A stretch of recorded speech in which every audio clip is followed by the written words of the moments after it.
Okay, talking to you, JP, is giving me more hope. I want to provide you some hope. As my wife likes to say, there's no offseason in the NFL.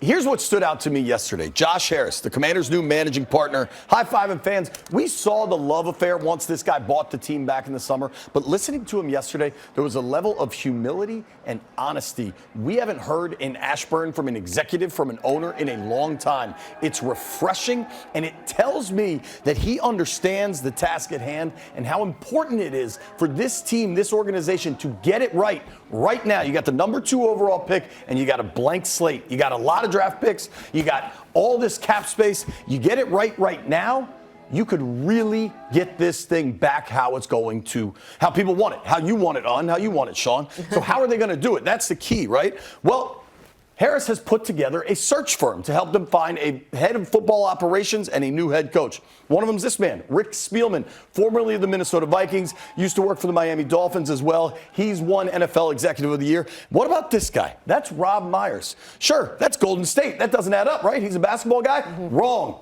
4 titles in Golden State. He put that team together, a lot of competing personalities, a lot of interesting personalities. He builds winners. He's here to show Josh Harris how to build a winner in Washington. How are they going to do it? They're casting a wide net. I love this. They're not looking for connections to Ashburn. They're looking all over the league. What do you notice? These are all highly successful organizations. Keep an eye right here. Adam Peters, the assistant general manager for the 49ers, will be interviewing with Josh Harris at his home in Miami tonight. Oh. Keep an eye on that name. These are where they're looking for coaches. The Dallas defensive coordinator, Dan Quinn. What about Ben Johnson, the offensive coordinator for the Detroit Lions? They've been top 5 in offense the last 2 years. Jared Goff has come a long way. What you notice, these are all playoff teams. The Ravens, is that a good organization to look at?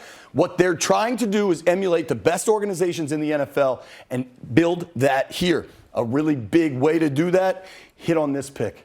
The number 2 overall pick in a draft that is stacked with quarterbacks.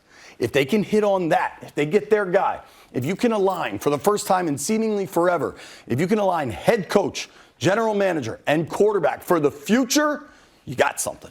You have to pick the right person, though, right? I mean, that's the thing. Absolutely. We've gone down this road before, right, JP? Absolutely. And they've picked the wrong person. It's important. There's no guarantee that any of this will work. There's no guarantee the head coach will work. There's no guarantee that they'll pick the right GM, the right quarterback. But previously, under Dan, there was a guarantee it wouldn't work. At least now, it's a new day. Hope. There's hope. There's hope. And I've had to come here a lot of Mondays and tell you guys terrible news. Yes. Misery Mondays. Pretty much the whole football season. It feels different.